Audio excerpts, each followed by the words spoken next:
Friends, நம்மளுடைய beach சைடில் நம்மளுக்கு கிடைக்கும்ல அந்த காலிஃப்ளவர் ட்ரை ரோஸ்ட் வந்து இது கண்டிப்பாக பீச்சுக்கு போகிறவங்க எல்லாமே இதை கண்டிப்பாக சாப்பிட்ருப்போம்.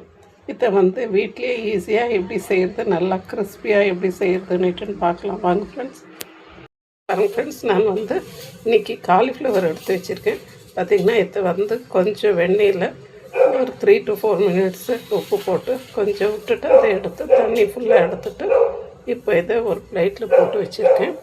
இப்போ பார்த்திங்கன்னா இதுக்கு நான் வந்து மிளகாத்தூள் ஒரு 2 ஸ்பூன் எடுத்திருக்கேன். உப்பு இதுக்கு தேவையான அளவுக்கு எடுத்திருக்கேன். ஒரு 1/2 ஸ்பூன் மஞ்சத்தூள் எடுத்து வச்சுருக்கேன். ஒரு ஸ்பூன் வந்து தனியாத்தூள் எடுத்து வச்சுருக்கேன். இஞ்சி பூண்டு பேஸ்ட் எடுத்து வச்சுருக்கேன். இது எல்லாத்தையும் இதில் போட்டுடலாம் ஃப்ரெண்ட்ஸ். அடுத்து பார்த்திங்கன்னா கொஞ்சம் இது கிறிஸ்பாக வர்றதுக்காக கொஞ்சம் ஒரு 2 ஸ்பூன் அளவுக்கு அரிசி மாவு சேர்த்துக்கிறேன். இது எல்லாத்தையும் கொஞ்சம் நல்லா மிக்ஸ் பண்ணி ஒரு 10 மினிட்ஸ் ஊற விட்டுறலாம். ஃப்ரெண்ட்ஸ், நம்மளுடைய காலிஃப்ளவர் வந்து நல்லா ஊறிடுச்சு. சேம் டைம் நல்லா ட்ரையாக வந்துடுச்சு. இது பார்த்திங்கனாக்கா நான் கலர் ஆட் பண்ணல, பட் வந்து அந்த காஷ்மீரி சில்லி போட்டிருக்கேன். ஸோ இது இப்படி வந்துடுறது. நாம் கலர் இல்லாமல் இப்படி இந்த காஷ்மீரி சில்லி பவுடர் சேர்த்துட்டோன்னாக்கா இது நல்லா இருக்கும்.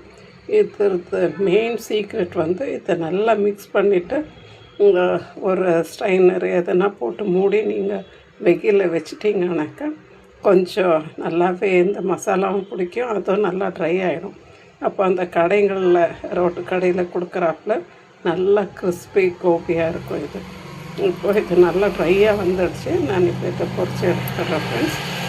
பாருங்கள் ஃப்ரெண்ட்ஸ், இப்போ நல்லா எண்ணெய் காய போட்டு நெக்ஸ்ட்டு இப்போ அந்த கோபியெல்லாம் போட்டிருக்கேன்.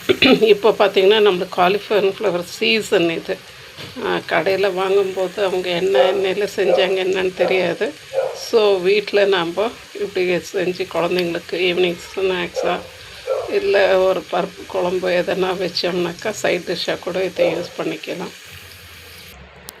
பாருங்கள் ஃப்ரெண்ட்ஸ், நம்மளுடைய அந்த பீச் ரோட் சைடுலலாம் செய்கிற அந்த கிறிஸ்பி கோபி ஃப்ரை சூப்பராக ரெடி ஆகிடுச்சு. ஈவினிங் ஸ்நாக்ஸுக்கு நம்ம வீட்லேயே இதை சூப்பராக ஈஸியாக செஞ்சு கொடுத்துடலாம் ஃப்ரெண்ட்ஸ். தேங்க்யூ ஃபார் வாட்சிங் ஃப்ரெண்ட்ஸ். ப்ளீஸ் ஷேர் பண்ணுங்கள், லைக் பண்ணுங்கள், சப்ஸ்கிரைப் பண்ணுங்கள் ஃப்ரெண்ட்ஸ். தேங்க்யூ.